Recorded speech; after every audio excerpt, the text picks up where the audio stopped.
प्रभु राम देव भगवान अल्लाह खुदा ईश आदि नाम एक ही शक्ति के हैं। वो कैसा है, कहां है, कैसे मिलता है, किसने देखा है?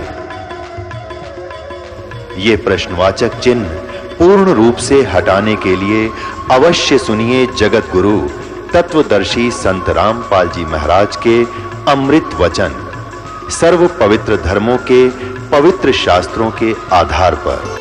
अब जैसे आप किसी अधिकारी डीसी या एसपी के पास जाते हो, एक सिंपल एप्लीकेशन ले जाते हो तो वो अपने समय पर कार्रवाई करेगा और उसके ऊपर फिर किसी की मोहर लग जा, किसकी, मंत्री की, मुख्यमंत्री की या प्रधानमंत्री का कोई संकेत, कोड वर्ड हो, उस पर आदेश हो तो 5 मिनट में काम हो सबसे पहले होगा।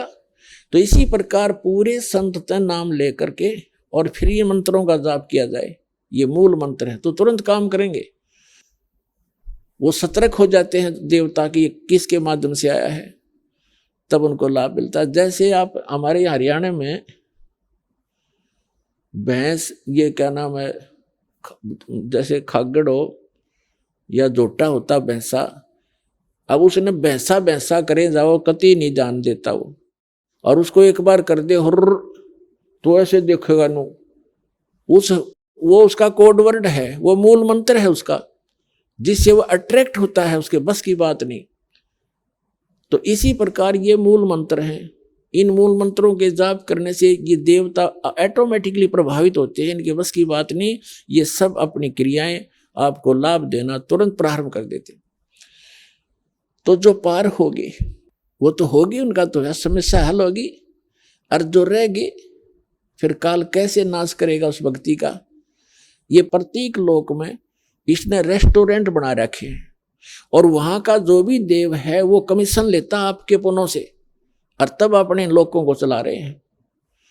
तो गणेश जी के लोक में जाओगे आपको, क्योंकि आप गणेश जी का मंत्र कर रहे हो, वहां कोई देवता बन जाओगे, वहां कोई गण बन जाओगे, और आपके पुण्य उस मंत्र की कमाई को वहां नष्ट करके उसके बाद फिर ब्रह्मा जी के लोक में जाओगे, वहां पर भी आपकी पूंजी आपकी नाश होगी, सुख सभी प्राप्त होंगे जो यहाँ के नकली सुख हैं, नाचना गाना अप्सराएं शादी ब्याह फंड संड सारा होगा वहां पर, और लेकिन जेब कटेगी आपकी। जैसे कोई होटल में जाता है, रेस्टोरेंट में रुकता है, तो उसकी जेब पैसा वो अपनी पल्ले से खर्चता है, उसकी उसी की जो पूंजी है वो नष्ट होती है, व्यय होती है, और वो सब सुविधाएं उपलब्ध है, घंटी बजाओ सारी चीज खाओ, लेकिन जेब कट रही है उसकी। इसी प्रकार पर प्रत्येक लोक में प्रत्येक देव की जो साधना आप कर रहे हो वहां जाओगे, फिर विष्णु जी के लोक में जाओगे, फिर शिव जी के लोक में जाओगे, फिर दुर्गा के लोक में जाओगे, अपनी पूंजी नाश करते जाओगे, आगे चलते जाओगे। जिन्होंने सतनाम का जाप कर रखा है वो फिर ब्रह्मलोक में जाएगा। ब्रह्मलोक में इस काल ने के और धोखा कर रखा है, उसमें 4 विभाग कर रखे, स्वर्ग को 4 भागों बांट रखा है, और उसका नाम लिख दिया नकली सतलोक, अलखलोक, अगमलोक, अनामी लोक। और जो दूसरे सतनाम का जो जाप है, सतनाम के अंदर 2 अक्षर का नाम है, वो तो ब्रह्मलोक में जो सबसे पहले सतर का ब्रह्मलोक है उसमें नाश कराता है, और दूसरा जो मंत्र है उसके साथ उसको ऊपर के लोकों में, उससे ऊपर अलग स्थान बना रखे हैं, उससे अच्छी क्वालिटी के होटल, उनमें नाश कराता है। और जिसको सतनाम प्राप्त है उस प्राणी को परमात्मा फिर आकर के जब उसको मानव शरीर प्राप्त होता है उसको फिर से ग्रहण करते हैं, उसको फिर से नए सिरे से फिर तैयार करते हैं, ज्ञान देते हैं। अब देखो पुण्यात्मा, कहाँ तो अब आपका फाइनल गेम है यो, जैसे समझ में आ जाए आपके बात, अपना करो आगे कल्याण, मर्यादा में रहो। इतनी भक्ति जो आप कर रहे हो पर्याप्त है। परमात्मा को सब पता है कि इस काल के लोक में कौन कितनी भक्ति कर सकता है, यो करण नहीं देता, 100 टेंशन पैदा करके रखता है एक व्यक्ति के। बताइए जीव कैसे पार होगा, कैसे भक्ति करेगा। तो इसलिए इन्होंने ऐसा अनमोल मंत्र दे दिया कि सारे दिन में 100, 200, 500 मंत्र भी सतनाम के कर लिए, मैं तो भी पार कर दूंगा। मालूम है मालिक को कि ये कर नहीं सकते, इस हालत कर रखा है इसने जालिम ने, तो ऐसा अनमोल मंत्र दे दिया कि इसकी कीमत इतनी गजब की बना दर दी कि ये आप पे आपकी जो है संग इतनी बढ़िया कमाई बन जाएगी। अब जैसे एक व्यक्ति 200 रुपये कमावे सारे दिन में, और एक ऐसा बिजनेस बता दिया किसी ने, रोज के 2 लाख रुपये गल्ला लेता है, तो उसमें 10, 20, 50 हजार की कमाई भी होती होगी उसको। तो आपको वो बिजनेस दे दिया, वो तरीका बता दिया कि इसमें आपको रोज की घनी कमाई होगी। तो इस प्रकार अब जो रह जाएगा, अब जो सारनाम प्राप्त प्राणी भी रह जाते हैं, सारनाम प्राप्त हो गया इसका मतलब ये नहीं मुक्ति होगी। जिस दिन भी जरा सी गफलत करी उसी दिन काल गुद्दी पकड़ लेगा आपकी, चाहे कुछ भी प्राप्त कर रखे आप। परमात्मा कहते हैं जब लग हंसा हमारी आना, आन माने मर्यादा में, और काल लगे नहीं तेरा बाणा। तो जब हम सतगुरु की शरण से दूर हो जाएंगे तब काल आपको जकड़ देगा, आपकी बुद्धि खुलना नहीं देगा। बुद्धि खुल नहीं होती तो पहले खुल गई होती आपकी, अब खुली आपकी बुद्धि परमात्मा के इस ज्ञान से, दास की माध्यम से, तो फिर उतनी ही जकड़ देगा। 1-2 महीनों के बाद ही आप यहाँ बंद कर दोगे तो उसी दिन आप उसी तरह बुद्धि घुमा देगा। ब्रह्मा विष्णु महेश की घुमा रखी था, आपका ब्योंत क्या है, आपकी तो फिर बुनियाद क्या है विचार करना। तो कहने का तो दास आपको समझाना चाह रहा आज के सत्संग में। और ये फिर कितने दयालु हैं, कहते हैं इन भोली आत्माओं को यदि वहां यहां तो रह गए आप, क्योंकि कलयुग का जो पीक टाइम है, प्राइम टाइम खत्म हो गया, और फिर आप ऊपर चले गए गणेश जी के लोक में, विष्णु जी के लोक।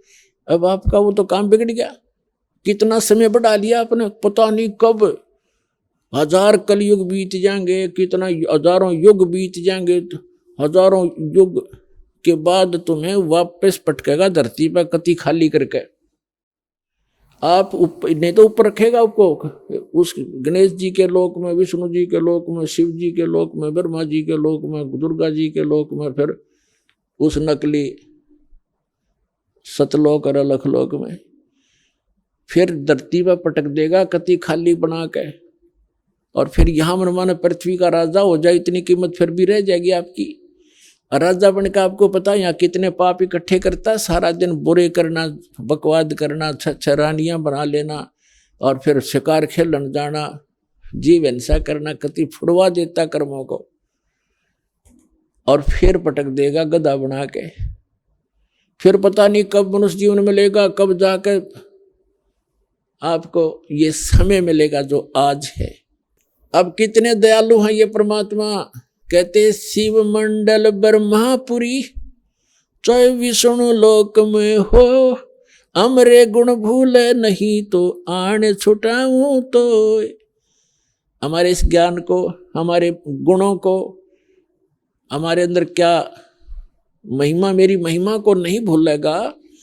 अब आप विष्णु लोक में चले गए या गणेश जी के लोक में चले गए, और उस समय आपकी बुद्धि ने काम किया इस ज्ञान के आधार से, और वहां आप रोए भगवान के लिए कि हे परमात्मा हमसे गलती बन गई, हे परमात्मा हम तो यहाँ अपना पूंजी नाश करेंगे, आप बताया करते थे। वहां जाकर तो हमने बहुत गलती करी दाता, बहुत गलती बनी। अगर आत्मा से मुझे फिर पुकारेगा तो तुझे वहां से भी छुड़वा लाऊंगा मैं। शिव मंडल ब्रह्मापुरी, चाहे विष्णु लोक में हो, अमरे गुण भूले नहीं तो आन छुटाऊं तो। अब वहां से छुटा भी लेंगे, फिर वो तो वो समय था वो तो जा चुका है, छुटा कर वो क्या करेंगे, जन्म ही देंगे वापस पृथ्वी पर। और यहाँ आपकी इतनी पुण्य है कि उसके आधार से आप यहाँ पूरी पृथ्वी के शासक बन जाओगे, तो क्या फायदा हुआ उसका।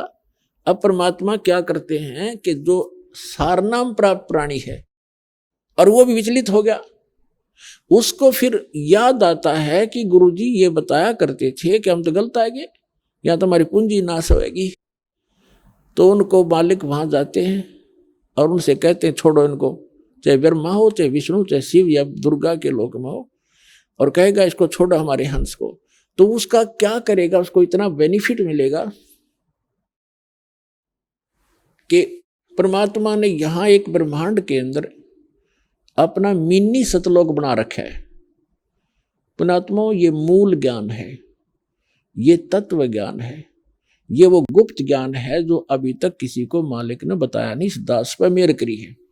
तो इसके अंदर एक प्रत्येक ब्रह्मांड के अंदर परमात्मा का ऐसे है जैसे प्रत्येक देश में एक राजदूत भवन होता है।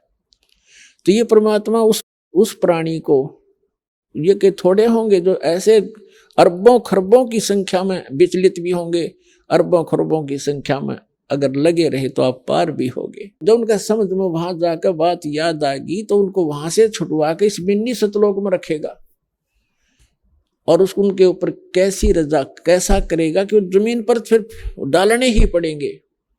उनको सतयुग से फिर जन्म देगा, इनके हाथ नहीं लगने देगा काल के ऊपर के लोगों में।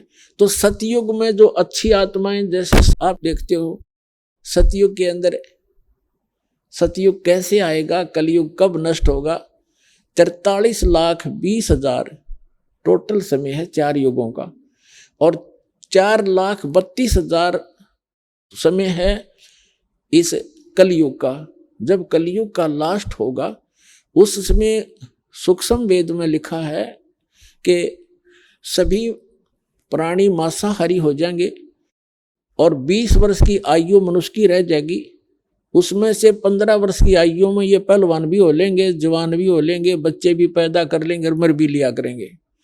मकान नहीं रहेंगे, भूकंप बहुत आया करेंगे, वृक्षों के पत्ते लगने बंद हो जाएंगे, फलों की तो बात छोड़ो, और मांसाहारी हो जाएंगे, एक दूसरे ने खा जाया करेंगे, कति बुरा हाल हो जाएगा, निर्लज हो जाएंगे, कोई भक्ति के आसपास नहीं रहेगा और बेल खोद कर रहा करेंगे, धरती उपजाऊ नहीं रहेगी। कहते हैं 3 हाथ अंश खींच लेत कलयुग धरती का और उगे कोई ना बीज हाल कह दो पृथ्वी का। परमात्मा ने सूक्ष्म वेद में बताया है कि कलयुग का जब अंत होगा 3 हाथ, एक हाथ इतना लंबा यहां से लेकर ये एक हाथ है 1.5 फुट का, यानी 4.5 फुट नीचे तक पृथ्वी का उपजाऊ अंश खत्म हो जाएगा। अब आप देख रहे हो कितना यूरिया कितना खाद यो डाला जाता है, यो इसको नाश कर रहा है नीचे पृथ्वी के उपजाऊ अंश को, और प्रदूषण इतना बढ़ जाएगा, वर्षा होनी बंद हो जाएगी, पृथ्वी पर सब बुरा हाल हो जाएगा। तो उस समय क्या होगा, एक निकलंक नाम का अवतार जिसको कल्कि अवतार लिखा है उसके अंदर सुधा सागर के अंदर श्री सुधा सागर मद भागवत में, तो वो आएगा, राजा हरिश्चंद्र होगा वो, जो सतयुग में पुण्यकर्मी प्राणी था, काल की भक्ति कराया करता, उसको स्वर्ग में भेज दिया। अब उसको विष्णु जी के लोक में, वहां से फिर इसको अवतार 10वां अवतार बना के भेजा जाएगा, कल्कि नाम था। अब उसके कर्म बिगड़वा होगा काल, तो उस समय उन सभी कृत घनी प्राणियों को, कलयुग के अंत वालों को नू काटेगा, जैसे कसाई काटा बकरों को, सबको मारेगा, केवल उनको छोड़ेगा जिसकी थोड़ी बहुत भी आस्था उस समय भक्ति की होगी। उस समय क्या होगा कि सब 1.5 फुट के 2 फुट की कद हो जाएगा, सब इससे ऊपर नहीं रहेगा, 1.5 या 2 फुट का कद होगा। 5 वर्ष की लड़की का विवाह हो जाया करेगा और 5 वर्ष की लड़की के बालक होने लग जाएंगे। फिर वह कद कितना 1.5 फुट का, वो बच्चे कितने होंगे 6 इंच के। तो इस प्रकार वो कलयुग का अंत होगा। उसमें क्या होगा, क्योंकि एक तो संसार के लोगों के किस्मत के आधार से वर्षा होती है, उनके पुण्यों के आधार से, फिर परमात्मा अपने हिसाब से सृष्टि क्रम को चेंज करते समय इतनी जबरदस्त वर्षा होगी, पृथ्वी के ऊपर कई फुट 20-20, 30-30 फुट पानी खड़ा हो जाएगा पूरी पृथ्वी पर, और जो वहां व्यक्ति बचे हुए होंगे वो ऊपर के पहाड़ी क्षेत्र में चले जाएंगे, ऊंचे स्थानों पर। और फिर क्या होगा कि धीरे धीरे वो पानी सूखेगा और जमीन के अंदर जो विष भर गया वो उस जल उसको बाहर ऊपर निकालेगा, और पूरी पृथ्वी पर जब जल सूखता जाएगा वहीं पर पेड़ पौधे होते जाएंगे, भर जाएगी पृथ्वी ऐसे, और सुंदर वातावरण होगा, प्रदूषण खत्म हो जाएगा, ऑक्सीजन की वृद्धि हो जाएगी। तो उल्टा काम होगा, माँ बाप तो 1.5 फुट के और बेटे होंगे 3-3 फुट के बच्चे, बेटा बेटी, यानी कद बढ़ने लग जाएगा उनका। और सतयुग के अंदर 100 फुट की 100 से भी ऊंची फुट कद हो जाता, 100 फुट से भी ज्यादा। कहने का भाव ये है कि उस समय जो आत्माएं जन्म लेंगी वो होंगी जो परमात्मा ने वहां लुटने पिटने तक बचा ली थी और उनको अपने मिन्नी सतलोक में रख लिया था, उनको फिर जन्म देगा। अब उनके खूब बढ़िया संस्कार, बढ़िया वातावरण बनाया भगवान ने, सुंदर फलदार वृक्ष होंगे, कोई काम नहीं। आजकल जो गेहूं कणक बाजरा जवार बहुत अच्छे, उस समय तो ऐसे खड़े रहा करेंगे, बस जाओ और ऐसे इकट्ठे करो, झाड़ो, जितना चाहिए तोड़ ला और खाओ। जैसे वन से बाग से फल ले आकर तोड़ के, ऐसे गेहूं जितना भी ये कणक है खाने पीने की सामग्री, ये सब ऐसे भरी रहा करेगी, काम नहीं। और फिर वो क्या करा करेंगे, काल तो इनके पीछे लगा रहता है कि इनको पता नहीं लगे, भक्ति का भ्रमित करवाता है मनु बना के, मनु जी वो गलत ज्ञान भरवाता है। और फिर ये सभी उसी आधार से भक्ति भी करते हैं, समाधि भी लगाते हैं, क्योंकि उन्होंने भक्ति कर रखी पहले कलयुग में। अब भक्ति बिना नहीं रह सकते। प्रत्येक प्राणी सतयुग में साधना करता है, समाधिस्थ हो जाता है, सारा सुख होता है, शरीर भी स्वस्थ होता है, कोई कष्ट नहीं होता, मानसिक परेशानी नहीं होती। तो उस समय इनको भक्ति मार्ग पर लगाना बड़ा कठिन हो जाता है।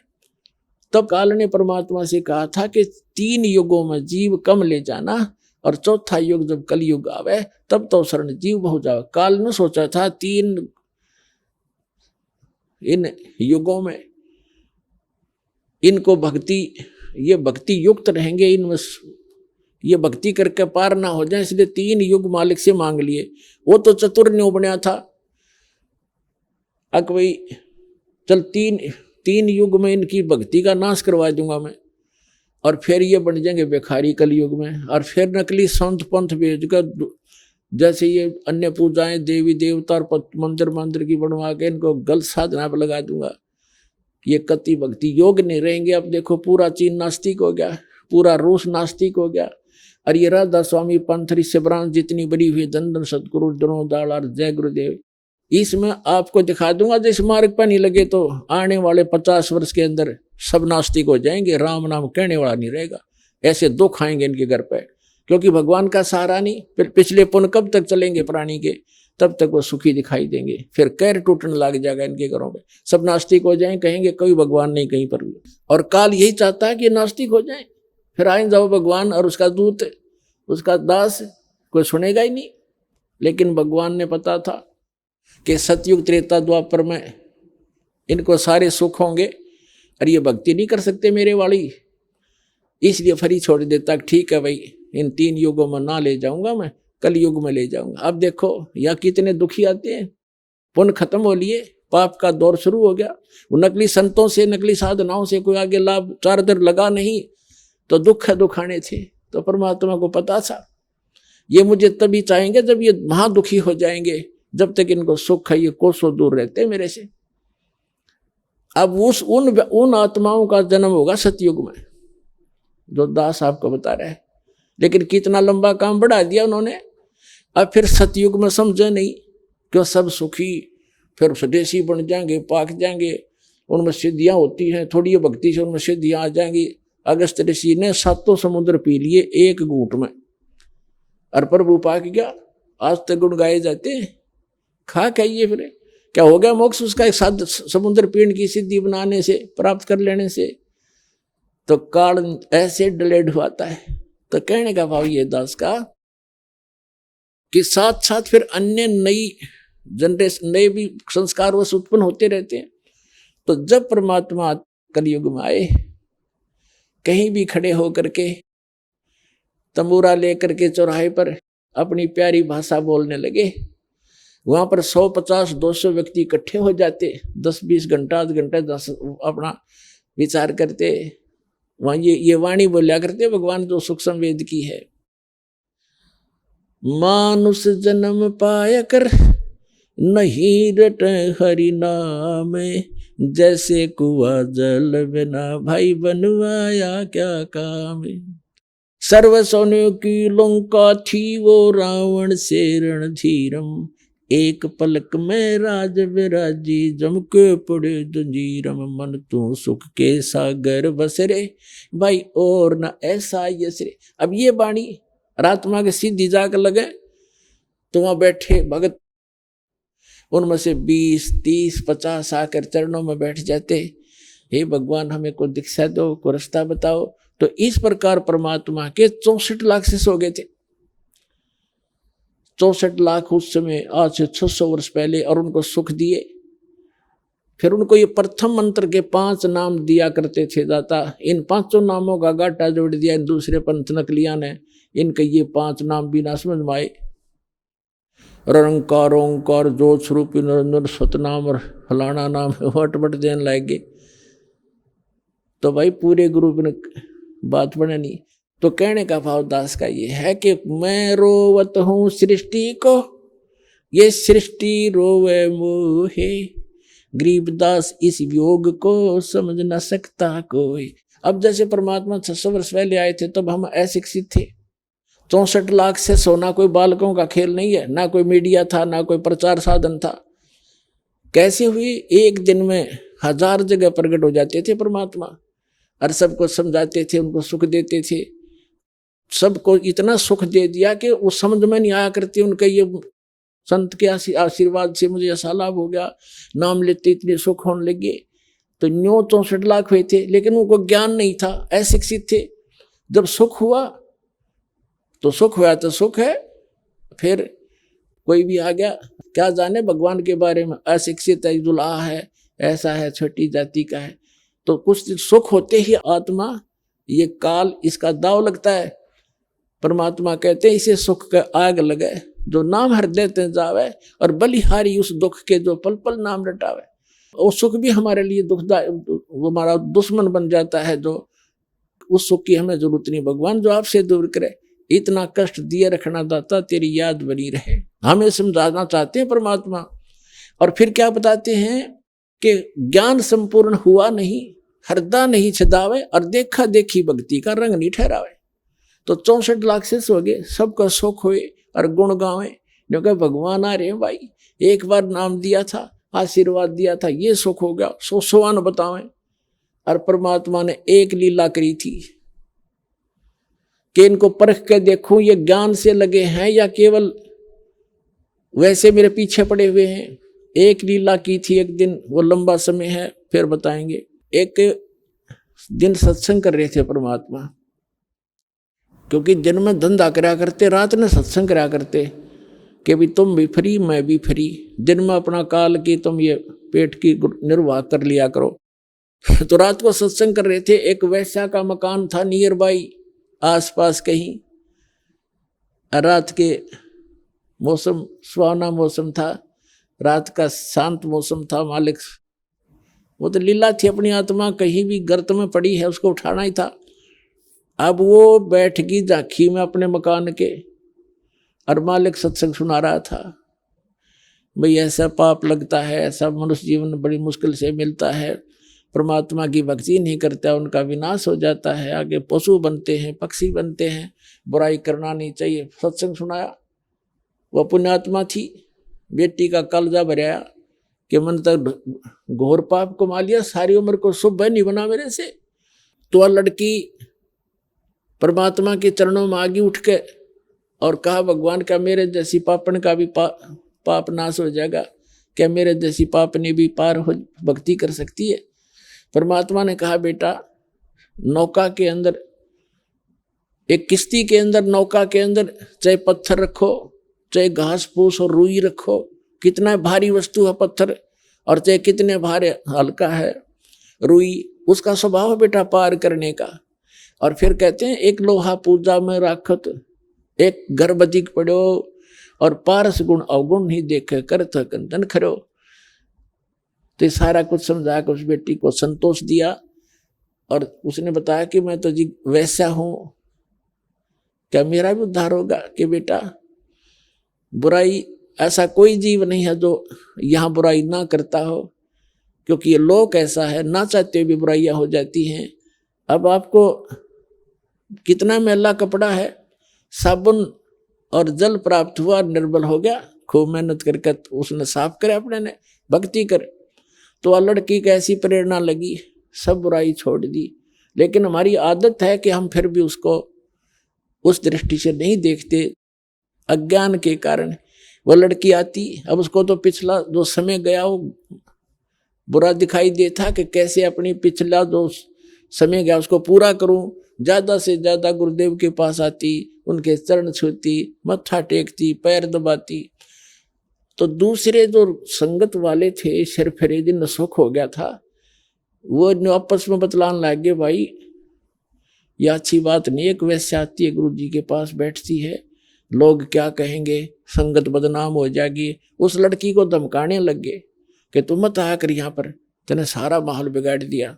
अब वो लड़की फिर और ज्यादा दुखी होगी कि मुश्किल से राह पाया था ये भगवान में, अब क्या बनेगा। तो उसने गुरुदेव के पास रोती रही। परमेश्वर ने पूछा, क्यों रो रही है बेटी? उन रोते रोते सारी कहानी बताई। जी मैं निकम्मी तो हुई ही हूँ, इसलिए आपके पास आई हूँ कि निकम्मी का उद्धार हो जाता है, आपने बताया।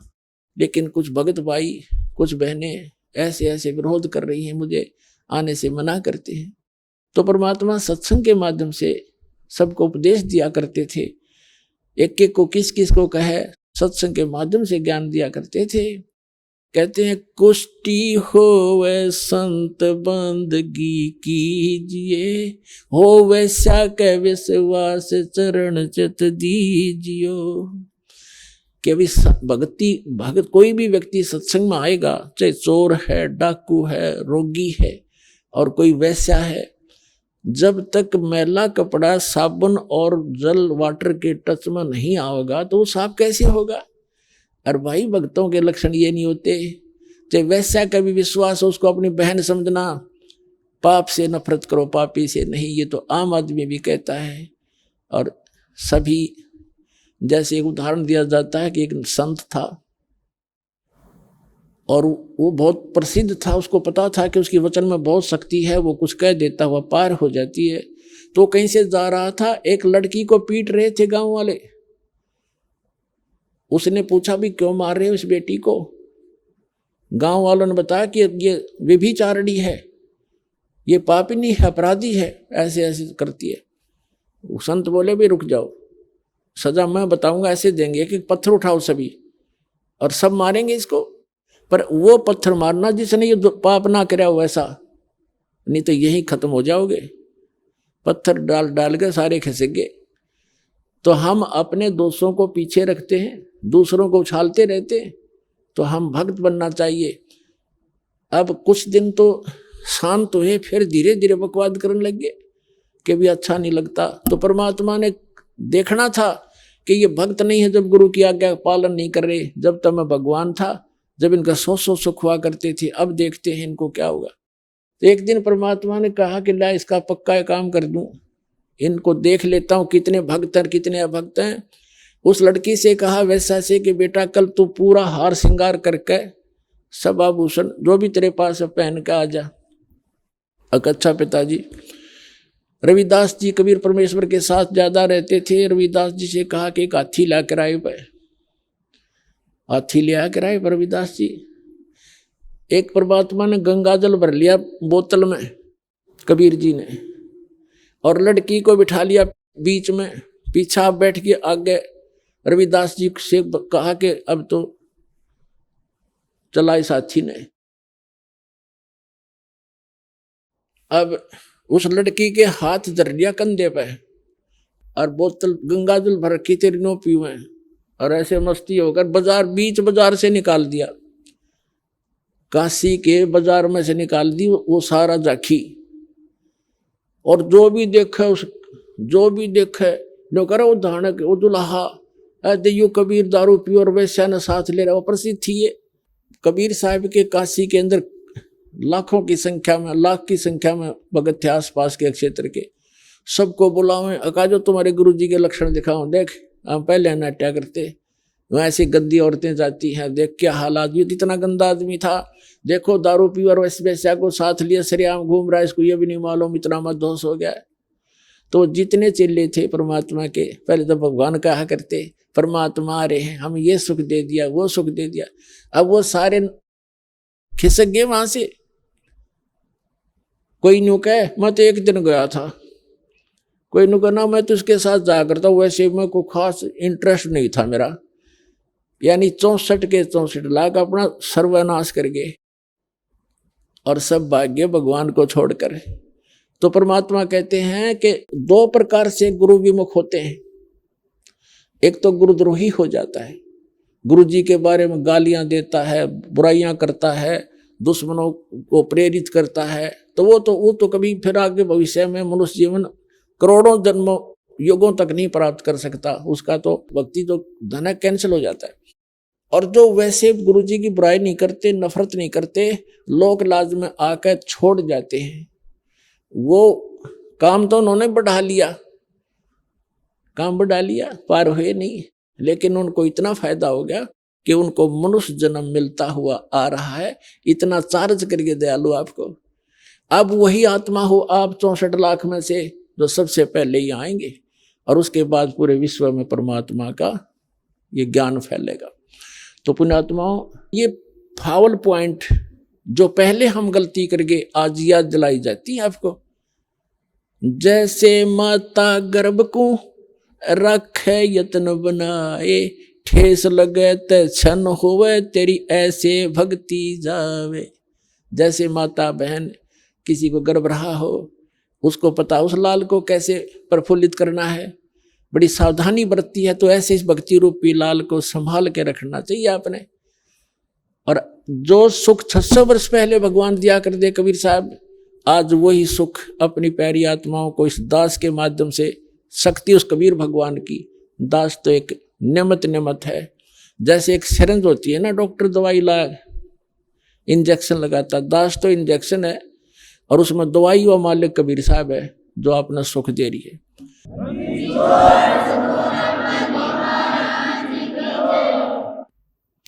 परम पिता परमात्मा पूर्ण ब्रह्म, हम सभी आत्माओं के जनक हमारे परम पिता कबीर परमेश्वर जी की असीम रजा से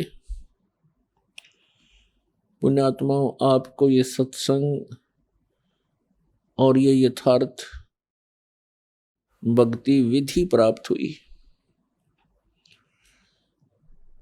आप बालक हो, विद्यार्थी हो, दूसरे शब्दों में कहें कि आप रोगी हो, दास इस मार्ग का, इस रोग का पूर्ण रूप से डॉक्टर है।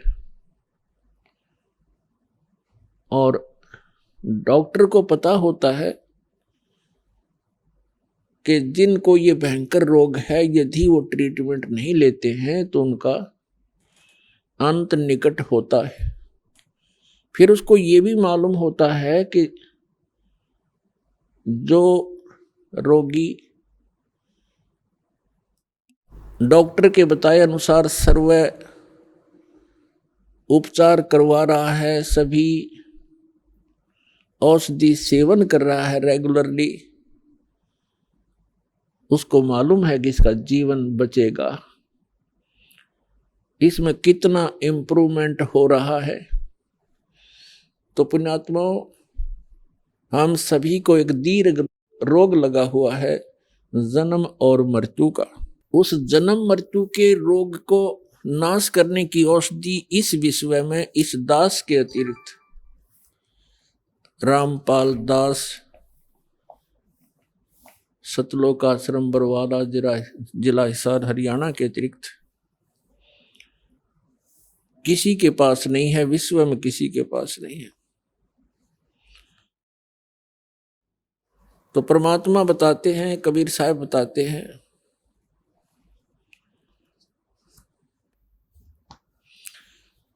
जग सारा रोगिया रे, जिन सतगुरु वैद न जाण्या, जग सारा रोगिया रे।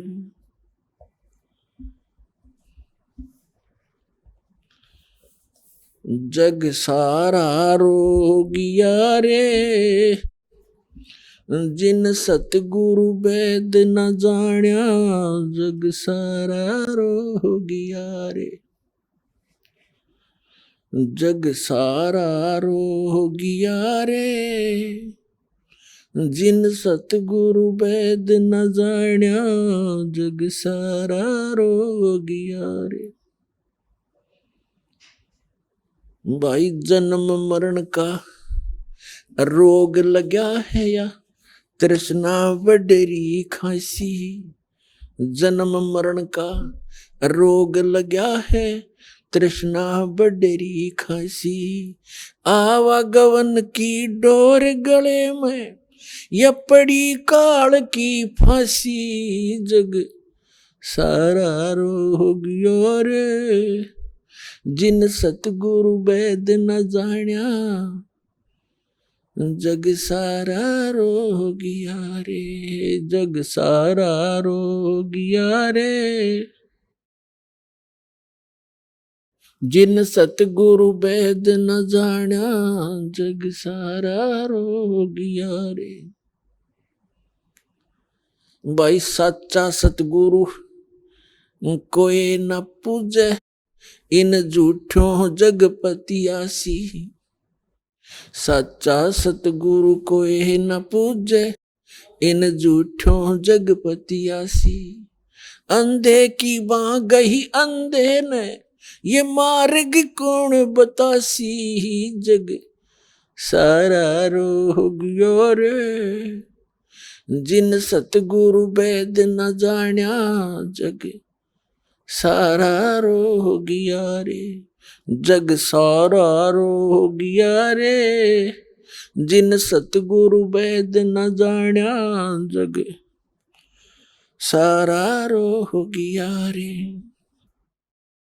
भाई देखा देखी गुरु शिष्य बन गए, किया न तत्व विचारा, देखा देखी गुरु शिष्य बन गए, किया न तत्व विचारा, गुरु शिष्य दोनों के सिर पे यू काल ठोके पंजारा, जग सारा रोगिया रे, जिन सतगुरु वैद न जाण्या, जग सारा रोगिया रे, जग सारा रोगिया रे, जिन सतगुरु वैद न जाण्या, जग सारा रोगिया रे।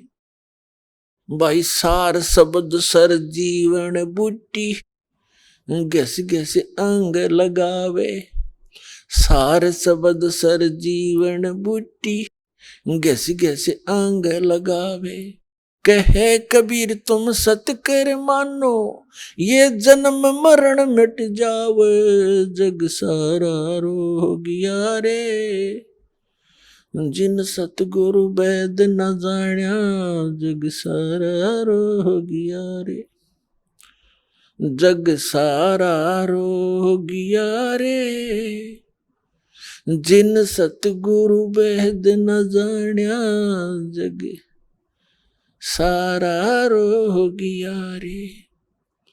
सार शब्द सर जीवन बूटी, सार शब्द सर जीवन बूटी, घस घस अंग लगावे, कहे कबीर तुम सत कर मानो, ये जन्म मरण मिट जावे, जग सारा रोगिया रे, जिन सतगुरु वैद न जाण्या, जग सारा रोगिया रे।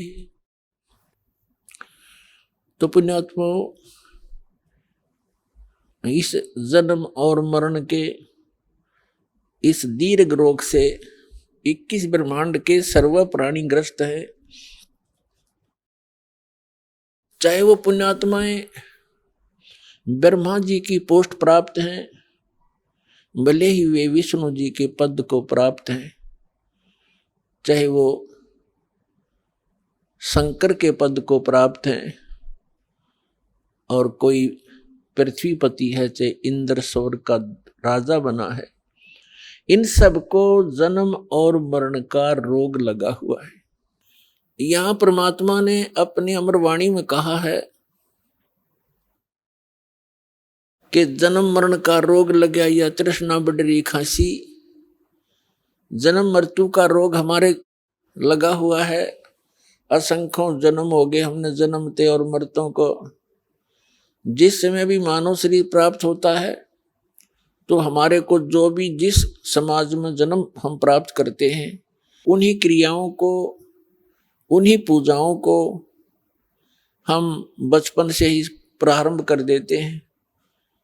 और माया जोड़ने की हमारी जो वृत्ति है, स्वभाव है, ये सदा से बना हुआ है।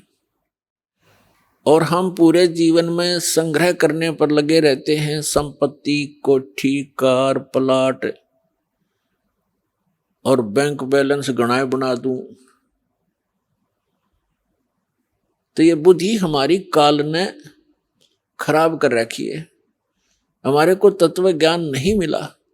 जिस समय आपको तत्व ज्ञान मिलेगा, यो देश पराया दिखेगा, अपना नहीं दिखेगा। आपको ऐसा लगेगा जैसे हमने यहाँ कुछ समय पास करना है, और यदि हम सही भक्ति करेंगे तो सतलोक चले जाएंगे, नहीं तो फिर 84 लाख योनियों में। अब परमात्मा बताते हैं उस तत्व ज्ञान से जो भी जिन महापुरुषों को परमेश्वर ने परिचित करवाया, ये उनका एक विधान है परमेश्वर का कि वो प्रत्येक युग में आते हैं और अच्छी आत्माओं को मिलते हैं, दृढ़ भक्तों को, उनको अपने से परिचित कराते हैं। परमात्मा से परिचित वो महापुरुष फिर अपनी अमृतवाणी में उस परमेश्वर के गुणगान किया करते हैं। उसी से प्राप्त उस तत्व ज्ञान के आधार से अपने भाई बहनों को, परमात्मा के बच्चों को जगाया करते हैं, वो ज्ञान सुनाया करते हैं।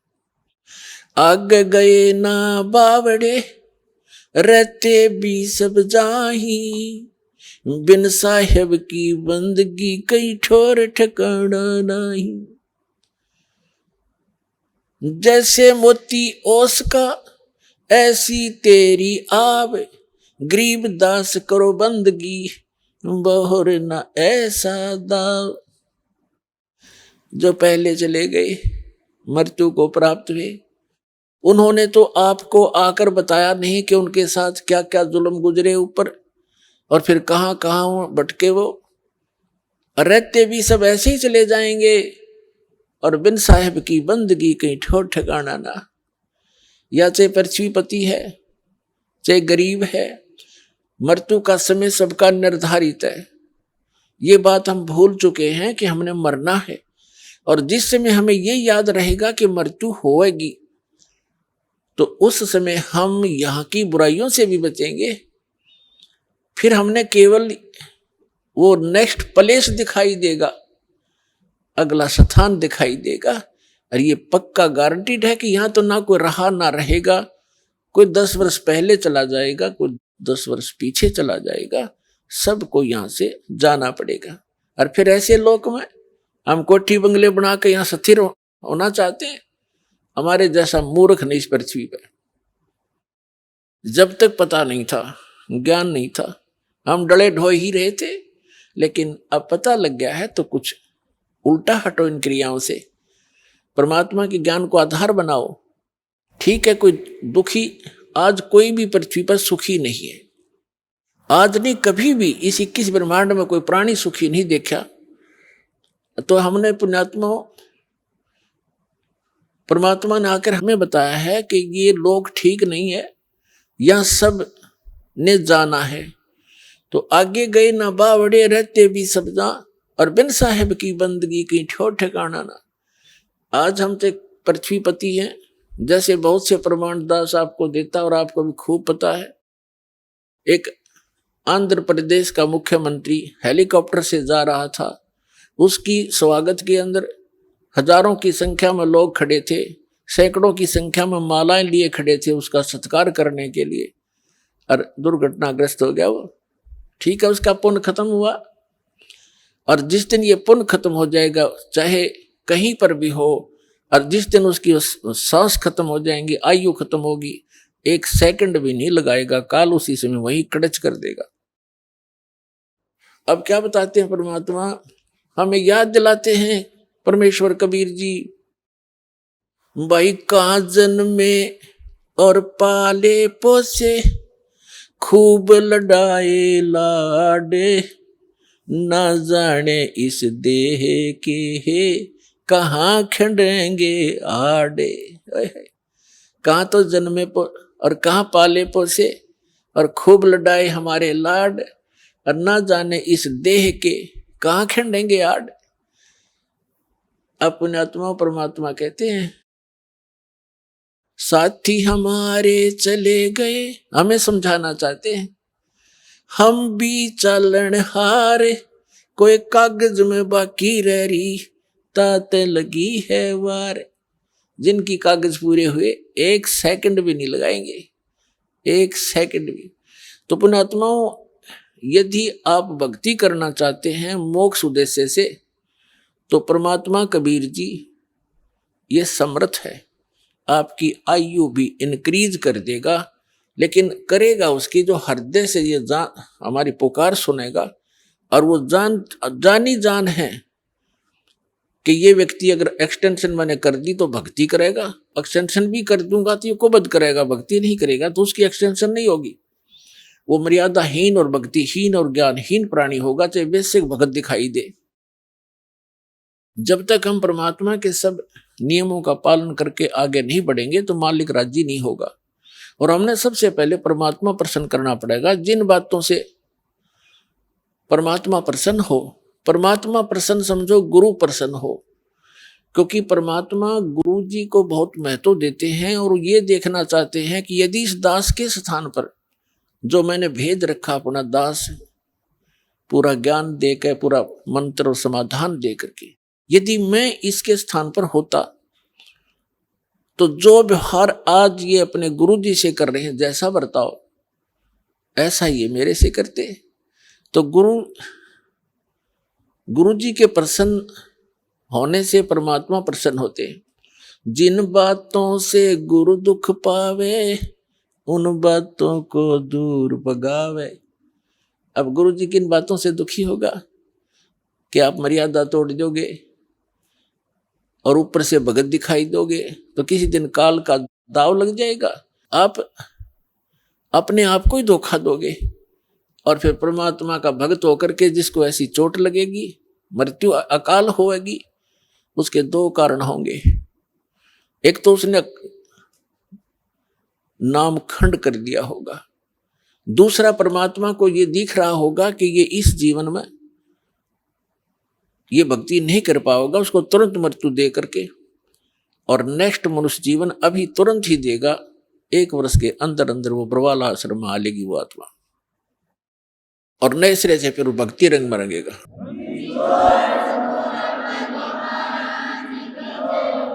तो इस प्रकार और भी बहुत से प्रमाण हैं।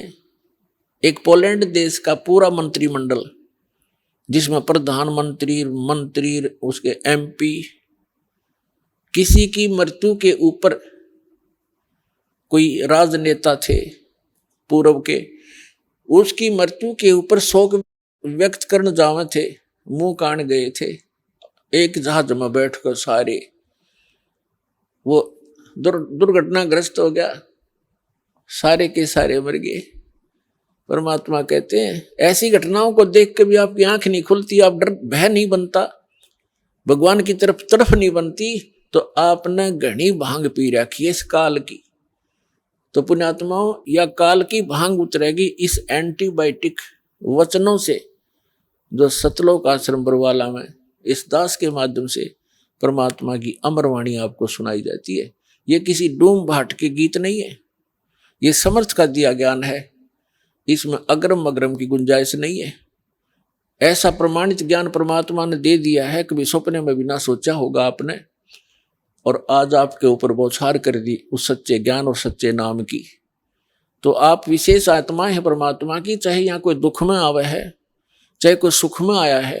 आइए अब हम उन श्रद्धालुओं के अनुभव जानते हैं जो जगत गुरु तत्वदर्शी संत रामपाल जी महाराज जी से दीक्षा प्राप्त कर चुके हैं तथा उनके द्वारा बताए गए भक्ति मार्ग पर चल रहे हैं। नमस्कार जी। सतसाहिब जी।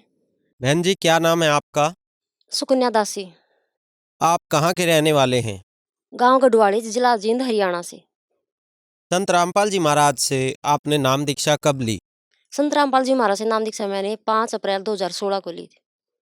संत रामपाल जी महाराज से नाम दीक्षा लेने से पहले आप क्या भक्ति साधना करते थे? हाँ जी, बहुत सारी करती थी। शिव जी को मानती थी, सोमवार के व्रत भी रखती थी, शेरा वाली माता को सबसे ज्यादा मानती थी, नवरात्रे भी रखती थी, बहुत ज्यादा भक्ति करती थी। खाटू श्याम को ही मानती थी, हर साल खाटू श्याम जाते थे। बहन जी, आपने बताया कि पहले आप देवी देवताओं की पूजा करते थे, साथ ही साथ आप माता की भक्ति सबसे ज्यादा करते थे। तो इन सब भक्ति साधनाओं से आपको क्या क्या लाभ हुए? जो मैं भक्ति साधना करती थी, इनसे कोई लाभ नहीं मिला। बहुत ज्यादा दुखी रहती थी, शारीरिक दुख तो बहुत सारे थे। क्या था, 2003 से कालजे में दर्द रहने लग गया था जी।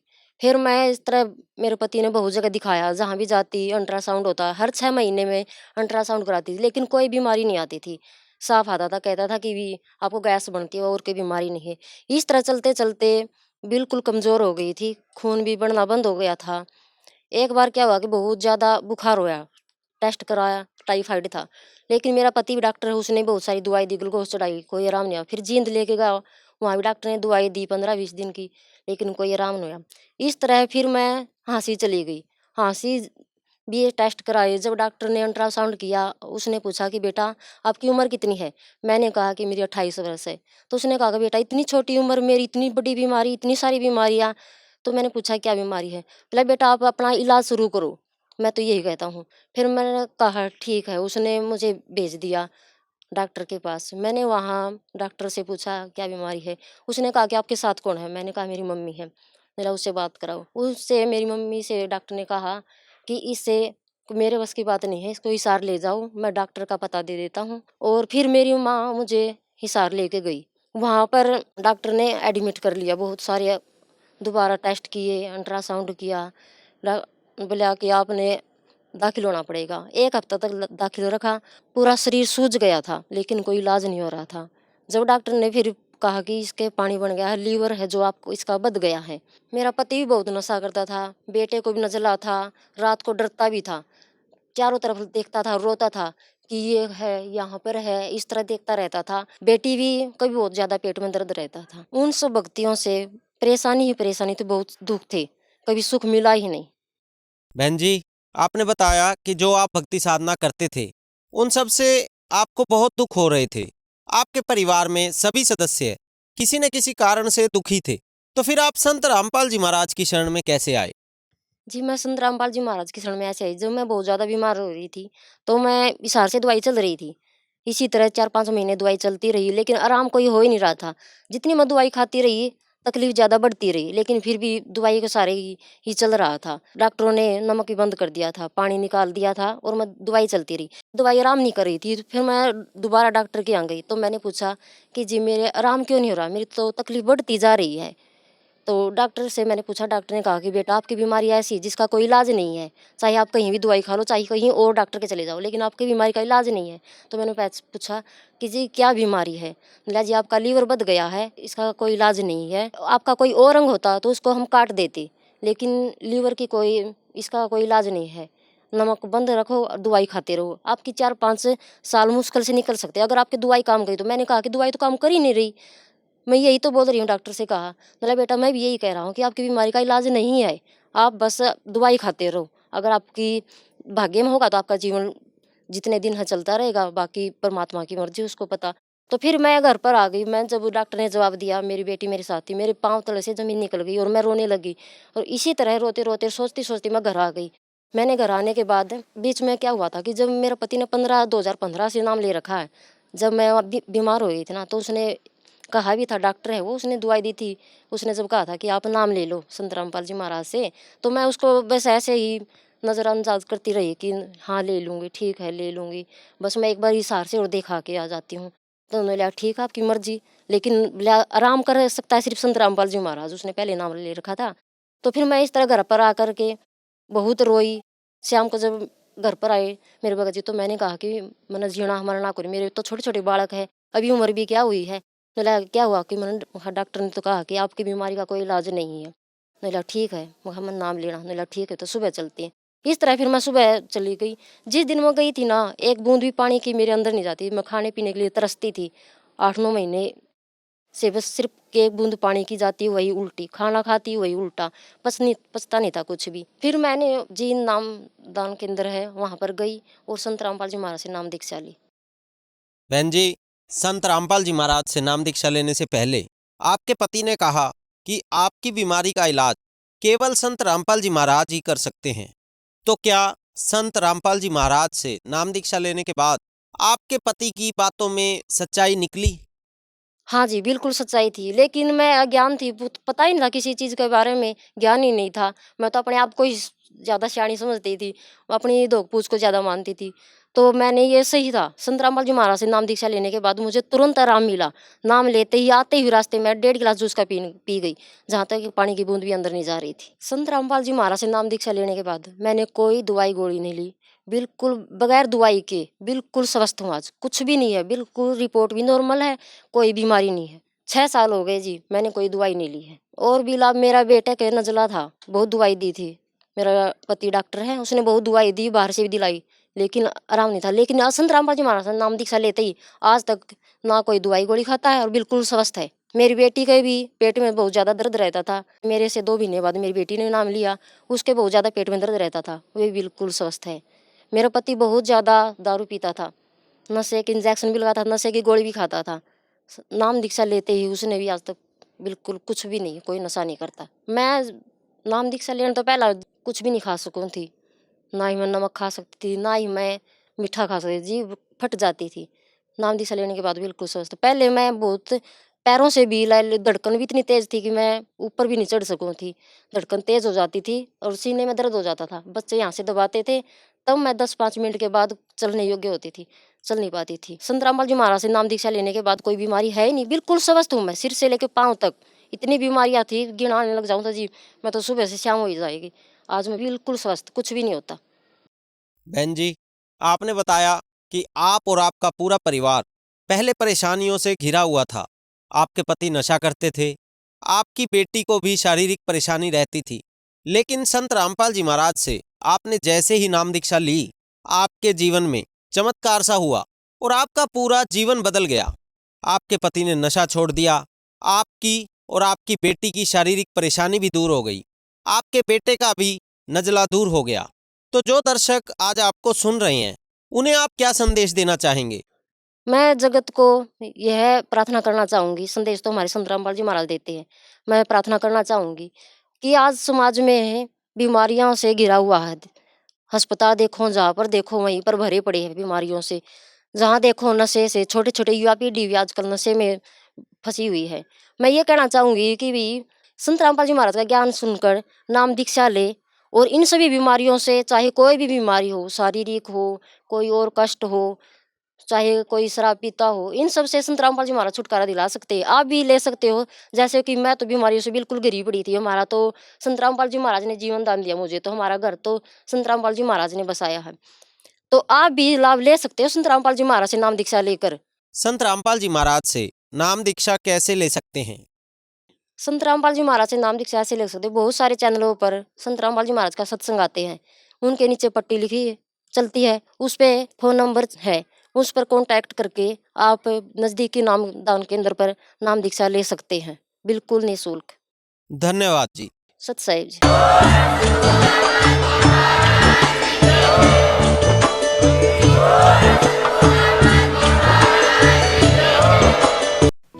आप सुन रहे थे जगत गुरु तत्वदर्शी संत रामपाल जी महाराज के मंगल प्रवचन। अधिक जानकारी के लिए संपर्क करें।